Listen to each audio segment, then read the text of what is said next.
Welcome to Becoming Fearless, the personal growth podcast for you if you are ready to overcome fear and step into your greatness. Our purpose is to help you overcome your limits, have loads of fun along the way, unlocking your fullest potential in life, business, health and relationships every single day. I'm your host, Charlotte Carter, a high-performance coach and entrepreneur with over 20 years' experience. I've supported many highly driven, talented people like you who dream big and are ready to take action to overcome what's holding them back. Each week, my guests and I will be sharing hacks and habits on how to build self-belief, courage and confidence to master your mindset and navigate your emotions so that you can reach your human potential in a way that feels light, fun and easeful and helps you become fearless. Let's go. Hello and welcome to another episode of Becoming Fearless.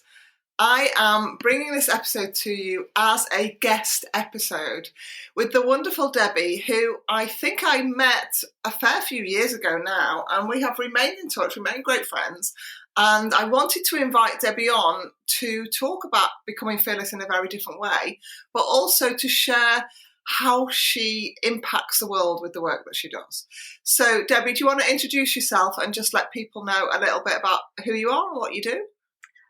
Thanks, Charlotte. Yes, so I'm Debbie. My nickname is the Godmother of Pharmacology. I'm actually a pharmacist of 25 odd years and qualified as a nutritional therapist in 2015. So very much my work is around helping practitioners to work with clients taking medication safely.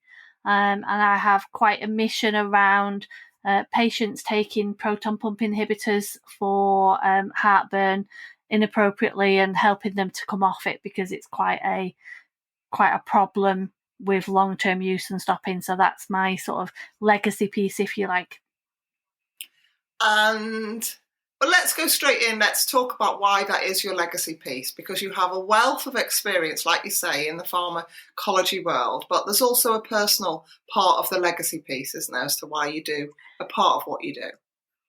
Yeah, there very much is. So my younger sister suffered a injury to her vagus nerve during the surgical procedure for a thyroid problem. And what happened was she ended up not being able to digest her food because the vagus nerve controls the digestive system. So she was really struggling with digestive symptoms. And the GPs, not knowing what the problem was, just prescribed her a proton pump inhibitor, which we usually use for heartburn and indigestion. And because that affects the way the digestive system works, it was sort of like the final straw, if you like, to her digestive system. And she ended up not being able to digest her food at all. So what she ended up doing was smoking cannabis. She'd been a casual smoker in a previous sort of iteration, and she'd always found that made her digestive systems generally better.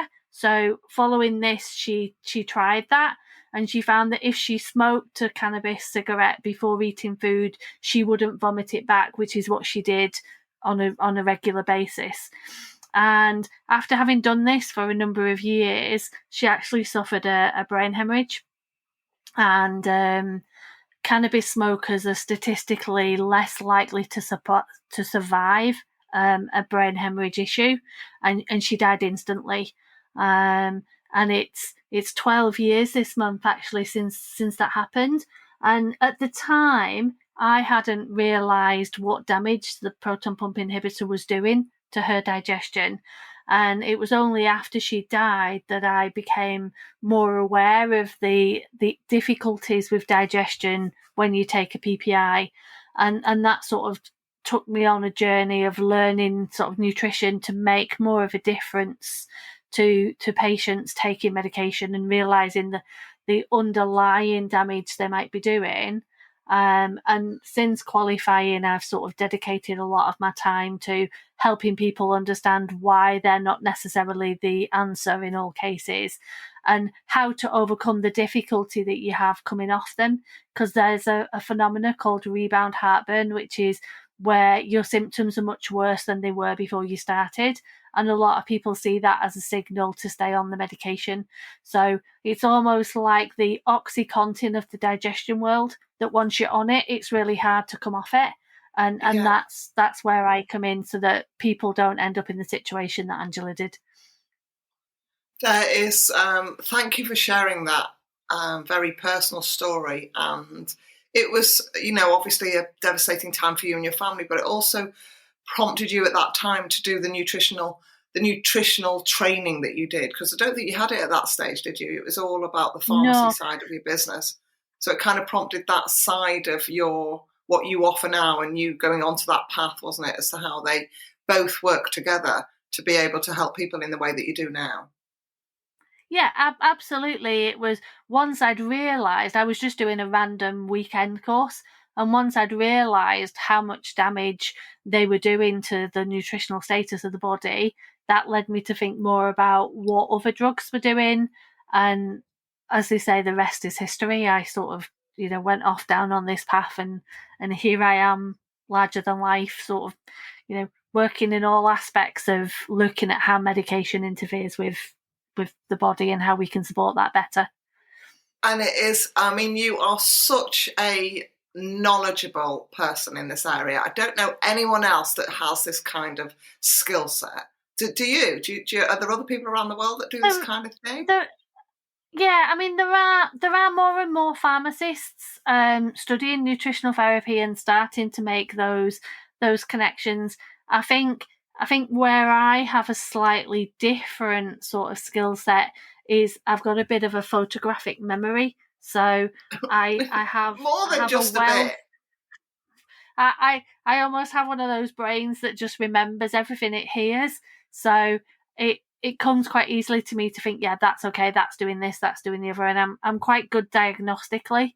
So I can sort of look at somebody and go, right, this is your problem, this is what you need to do, and this is how to solve it.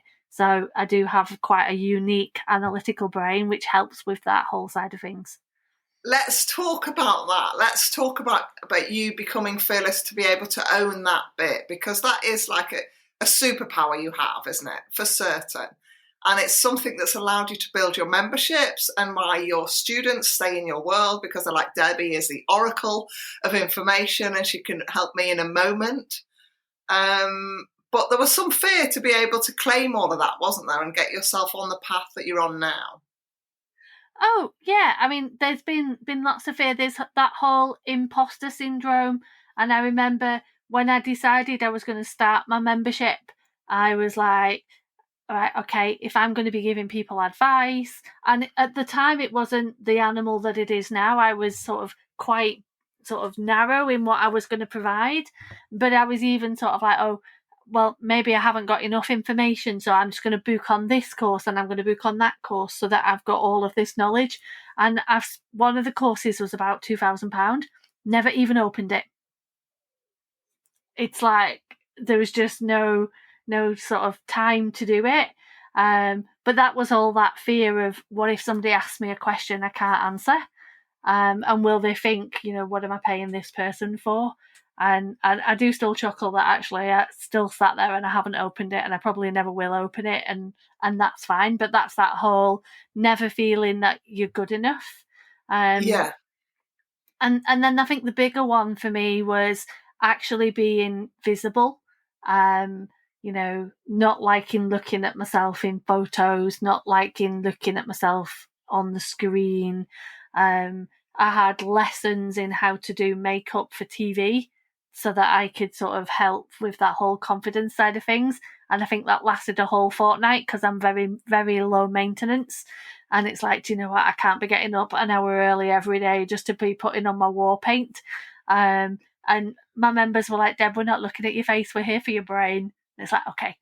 And I think I've, over time, just naturally learned not to look at myself on the screen and to focus on other people on the call. But I think I actually gotten all right with how I look as well. I've, had branding photos done, and I've been a lot more visible. And it's sort of acknowledging that it doesn't matter what you look like. People are there for you and who you are, and sort of getting confidence in that way. And I think that was a massive part of kind of being able to be the person that you are today, this fear of visibility that you overcome, and fear of acceptance, and that piece around people wanting to hear and listen and learn from you. And you could be fully made up, or you could be like sitting in your dry robe. None of it matters. But for everybody that's in that space, for some people, this feeling is really strong and it stops them. And I think what you've done is you've been able to find your place as to how it feels for you. And now you just rock up and do your thing in a very different way. It doesn't even enter your mind. But I remember, it was a real fear at times. Yeah, it absolutely was. And I think people had been asking me to take my pharmacology course online for years because I was never in the right location on the right day, and people wanted to do it online. And I'm like, oh no, I'm never going on Zoom. But then, of course, the pandemic hit and we all had no choice but to go on Zoom. And I remember the sort of nightmare that my pharmacy career turned into at that point. And it's like, do you know what? If this is what my career is going to look like, now's the time to get out. And that did take quite a step. I procrastinated for quite a while, thinking, will anybody want it? How much do I charge for it? What's it going to look like? And I remember it being sort of 6 weeks from starting my memberships to me handing in my notice. And sort of like the whole fear, and how long it took me to actually sort of remove myself from that situation completely, sort of clinging on by my fingertips. And I'm still just about clinging on by my fingertips. I have 2 more months of regulatory work, and then I'm not allowed to do my hearings anymore. And then there's that whole discussion of, do I stay on the register or do I come off? So there's another milestone looming there, I think. That's another big milestone. And I think it was always that kind of dance between building your business, building the memberships, which we'll talk about in a little while, and then having that side of the business while also having such a strong, sustainable reputation in that in the pharmacology, in the pharmacy in some level. And that there was all of that connection, there was all of that people needing you, and it was all of that push-pull piece, like, where do you sit? And I know gradually it has dwindled, shall we say, over time, over months, for you to be able to put your full self into what you do now. And that is definitely a massive milestone in a couple of months for you. So let's talk about how you help people now, because you've overcome all those fears of visibility, which I'm sure some of your clients have. And what are the offers that you have for people now, so that if people are either in this space, how can you help them? So I have a number of memberships. I obviously my practitioner and student membership, which very much look at the clinical side of things, with quite a lot around that feeling of being worthy with the knowledge that you've got. So helping people to realise that they have the skills that their patients, their clients need, and that actually confidence comes from putting it into practice and not doing more and more courses. So just having me there, knowing that I've got their back, being able to sort of ask me questions 4 days a week on Zoom, and then every day of the week in the Facebook group, and just knowing that I'm there cheering them on is quite good. And then I also now have a business membership where we look more around that sort of visibility and that confidence, and very much around sort of like the imposter syndrome side of things, and how to get out of your own way. And a lot of that I've learned from you, obviously, Charlotte, as from the time that we spent together, of how to do that. And I think probably the biggest thing I got from you is protecting boundaries. And I'm really good now with my boundaries. I could still be better, but I'm pretty good. But I'm also really good at helping others with their boundaries, because I see the pitfalls I fell into, and certainly with newly qualified practitioners, it's nice to be able to sort of stop them falling into that trap before they get into it, because it's hard to pull it back once you've lost it. Yeah. Let's talk about boundaries. But first of all, let's just clarify, so people listening, this is for people who are training to be nutritional therapists. Is that what those memberships, training to be a nutritional therapist? Either training or having qualified and just wanting support with their businesses going forwards. Okay, brilliant. So if anybody's listening that's in those camps, definitely get in touch with Debbie. Her details will be under the podcast notes. So let's talk about boundaries. Yeah, I hope you will touch upon this. So this was something that, I talk about it a lot in terms of high performance, because if you want to be your, highest performing self and create a life and a business with health and happiness at the heart, then you've got to be able to be bold enough, brave enough to say no to things and have really clear, crystal clear boundaries with your time. And I think what happens with some people, me included, and a lot of people that have come into my space, is that they've had this pattern of not feeling good enough, which 87% of entrepreneurs have. And when you have that, the kind of one of the behaviors from it is to overgive and over deliver. So it's quite common that you have then loose or flaky boundaries. And I know there were times where you and I talked about your boundaries being pretty loose, shall we say. And you were, at the beck and call of everyone because you wanted to help them and you were building a business. And I get that piece. But like you say, with the people that you help now, if you get into that mindset of actually you're going to help them more by being really crystal clear on when you're available, when you're not, what it is that you can help with and what it is that you can't, then you start to drive your energy in a very different way, don't you? Yeah, you absolutely do. And I think you were very diplomatic with your phrasing of my boundaries. I think I'll be quite honest and say they were shocking, if not non-existent. And I think it was very much about, these people are paying me for a service. I want to help them. And, I was on Zoom sort of loads and loads of times, and I was giving, separate Zooms for the practitioner membership to the student membership, and my day would be full of Zooms. I'm not saying that my day isn't equally full of Zooms now, because I've got various courses that I'm sort of rolling out and running. But what I have done is I've protected my time better. So I do combine the student and practitioner membership calls together so that they've got access to me equally, so that I'm not doing separate calls, because that was obviously adding to the burden. And I always try and have Time Out Thursday, where I go into the Facebook group first thing in the morning to answer any questions, and then that's me done. I'm not on Zoom, I'm not in the Facebook group, and I'm either working on my business or I'm actually just out having fun. So it really does just depend what I'm doing. And I've sort of taken that one step further for the summer, in that I'm actually having Tuesdays and Thursdays.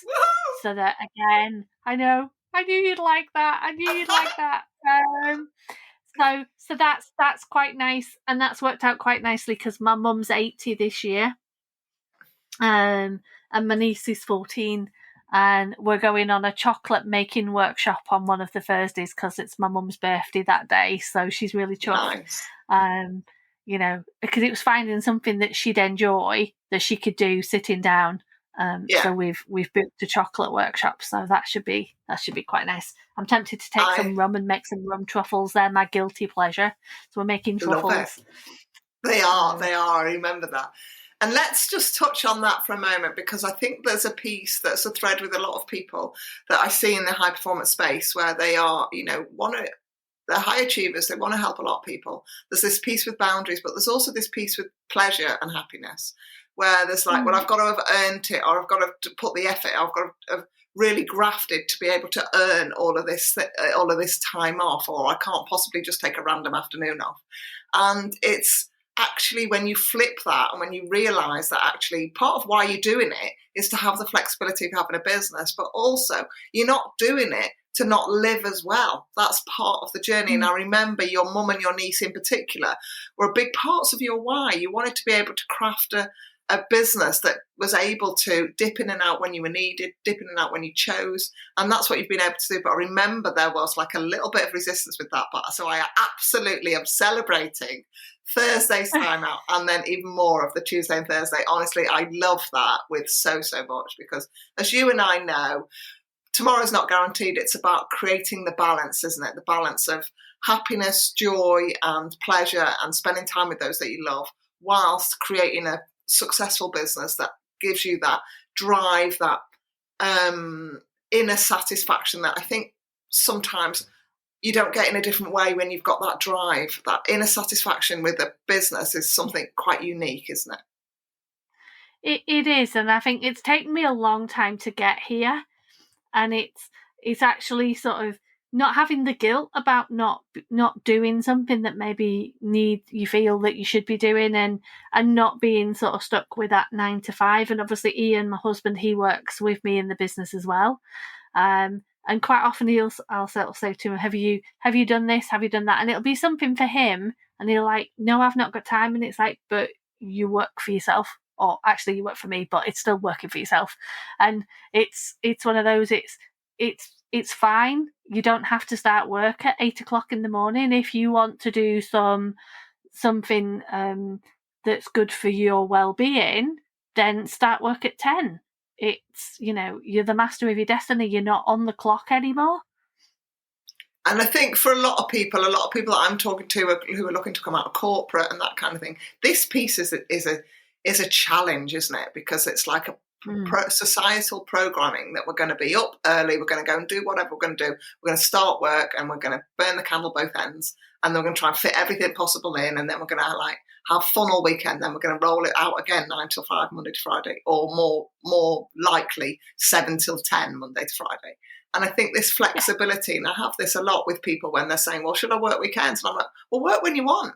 You decide when you want. If you're better doing something every single day for the rest of your life, then do that. If you're better working 3 long days and then having long days, then do that. Find out what your rhythm is, which is what you've done, hasn't it? You found your rhythm where there's no guilt, there's no shame, there's no excuses, and you just stand strong in them. Yeah, absolutely. And I think when I do sort of go outside of those times, it's because I've chosen to do it for whatever reason, but I try not to do it for the majority of the time. But obviously, sometimes things happen. People need you. Something might kick off or whatever. But by and large, I am getting quite good with that boundary time and having that time for me. And the other one that I'm still sort of battling with is the sort of disconnection from Facebook and sort of not being on it as much, because I'm obviously all my practitioner members pop questions in Facebook, and I'd be there every time one popped up. And what I've tried to do now is I'll go in first thing in the morning and answer them all, and then I might pop in later on in the evening to just pick up the rest. But then during the day, I'm not in there, I'm not scrolling. And from a headspace perspective, that's huge, because if you're answering every time one pops up, you're sort of constantly going down the list. Whereas if you just wait for them all to come in, it's one job then to go dink, dink, dink, dink, dink, rather than sort of being in there all the time. And I think that's still a work in progress, because I still have that tendency in an evening when I'm sat watching TV or whatever to sort of pick up my phone. Ian keeps threatening to get a phone safe and not give me the combination. Because I think that's the next sort of boundary piece. But it's one of them, you can't fix all your boundaries in one go. You've got to. You can't, and I think you've got to keep what feels good for you. But I think that's a great point in the people who are running businesses that have got it like a community aspect wherever they're holding it. It's what are your boundaries of when are you going to go in there? And I know some people are really strict with that, but I think sometimes with the work that you do and the work that I do, there's an element of some people might suddenly have something that actually there is an element of you answering it is going to help them move through where they are quicker. So there's always going to be that piece, and I get that. And I always say, take it with a pinch of salt. If you can wean yourself off 2 evenings when you don't do any of that, then just start there, because it's part of who you are, and it's not necessarily all the time. If you could time block it and say, okay, I'm just going to look between 8 and 8:15, and that's it. Then I'm not going to look. It's what I see people having is that scroll, isn't it? I'm going to look, and before I know it, I'm still there at 10:30 at night. Yeah, and I'm quite lucky because my VA is quite good at holding my boundaries for me. If people email, she'll let no, Debbie doesn't do that.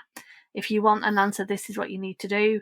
Or if she sees a post in the Facebook group that she thinks is truly urgent, so if somebody's upset or somebody's got a medical sort of urgent query, then she'll message me and say, there is one question in the Facebook group that you might want to answer. And that works really well. That's so good. So good, isn't it, that you found somebody that's basically, well, hopefully all of your support has got your back, but somebody like that that's like, here you are, you're not doing this, but this one, you need a heads up. That's great. Really great Yeah, support that you've got, and really she's great that you've she's an received that excellent, support.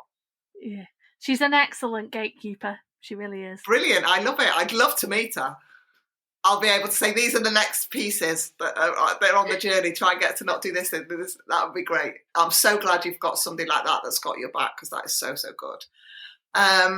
What are the programs that you have? Because I know you have courses as well. So for people who are wanting to learn from your knowledge, I know there's these 2 memberships, but what are you've got a wealth of courses. Are they all on your website? Yeah, they are. They are all on my website. So I have a number of pharmacology courses. I have four sort of full courses, if you like. So I've got my basic pharmacology course, which is like my bread and butter, the one that I always teach live. With quite large amounts of humour including conversations about pampas grass, and if you know, you know. And then I have 3 advanced courses looking at immune health, brain health, and female health.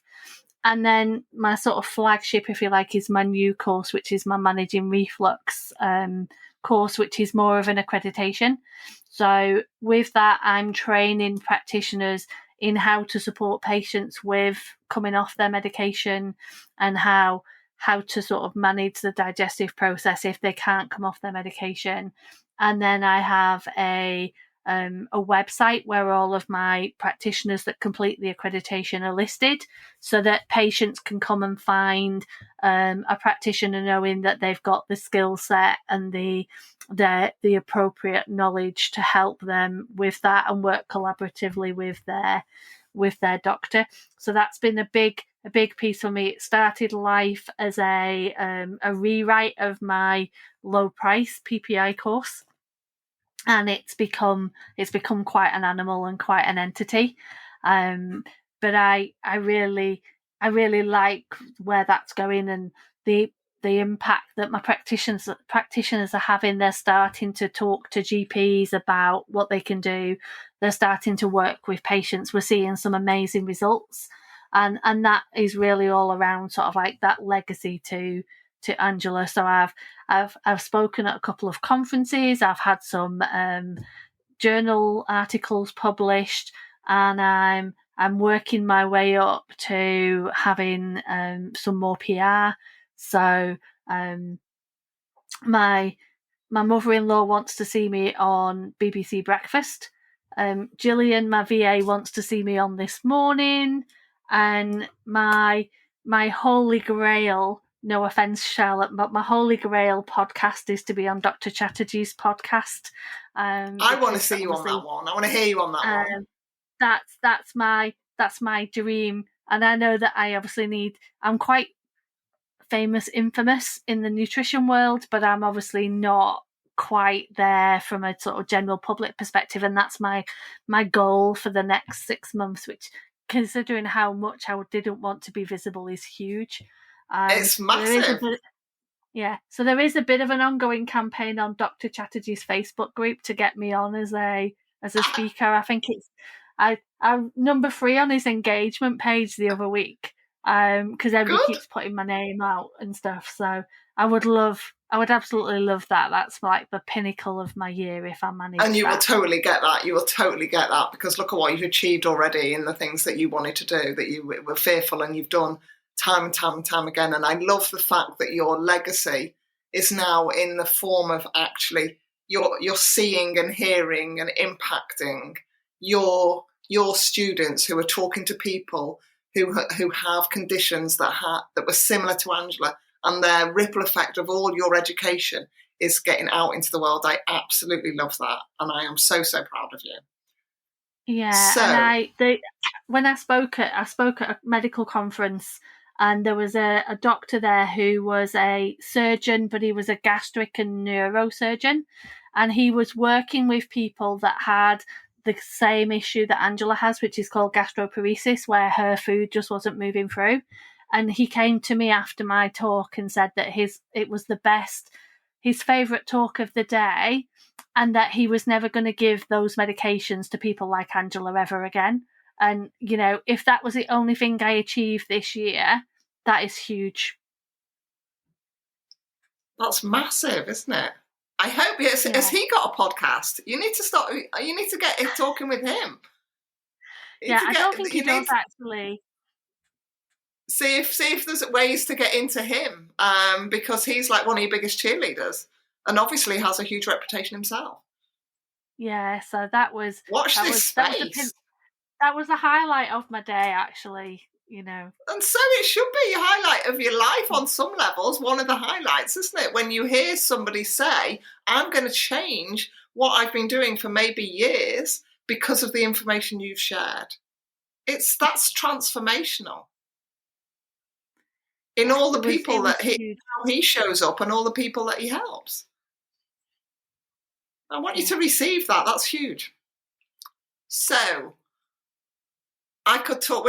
I feel like there's like going to be another episode with Debbie next year when she's like, I've been on Chatterjee, I've been on all the podcasts, and now I'm at the next level, and now this is my next thing. I feel like we are only just getting going. Let's make it a date. Let's do that. All of the details to get hold of Debbie will be in the show notes, so have a look there. But the last question that I want to ask Debbie, that I ask all of my guests, is what is a book that has impacted your life so far in terms of how you show up or who you are or how you impact people? I think for me it's got to be The Big Leap. I know when we were working together, I remember as I was approaching sort of like the VAT threshold, and I remember us having a conversation about how I'd realised I was going to have to sort out VAT, and I wasn't ready to play in the big leagues and sort out all of the sort of paperwork that comes with that. So I took all of my offerings off my website so that nobody could buy anything, so that I could buy myself some time. And having read The Big Leap now, realised that was just that sort of like upper limit, and that once I'd gone through that upper limit, that opened up a whole new sort of way of thinking about it and working with it. And it still makes me chuckle thinking back and looking at that now, how that was the next step. And I think throughout that journey, I think you've been so instrumental in that. From the early days of, Debbie, you need to be charging more for this than what you're doing, and Debbie, you need to be combining these Zooms together so that you're not doing all of this. And I think just all of the support I got whilst working with you has definitely sort of sculpted and moulded where I am now and what I do and how I show up. And I can't thank you enough for that. You are so, so welcome. And that's the beautiful thing about our works, isn't it? It's the ripple effect. And now you're teaching people what you've learned and embodied yourself. So I love that. So, hey, next episode, 12 months time, let's see where Debbie is. It's a date. Take care of yourself, and thank you so, so much for being on the podcast. I really, really appreciate your time, and I hope you have a fabulous, fabulous day making your rum truffles with your mum and your niece, because that's like a really precious time, and so I hope you enjoy that too. Thank you, Charlotte. Thanks for having me on. You're welcome. Take care and tune into the next episode. Thank you for tuning into this week's episode. I hope that you're feeling energised, fearless and inspired to take action today to stand in your greatness. I share even more tools and resources on my I Dare to Leap email newsletter. By signing up, you not only get early access to the I Dare to Leap products and services, but you also get brand new podcast episodes delivered straight to your inbox every Monday, meaning you'll never miss your weekly dose of becoming fearless energy. Sign up now at www.idaretoleap.com/newsletter or click the link in the show notes below.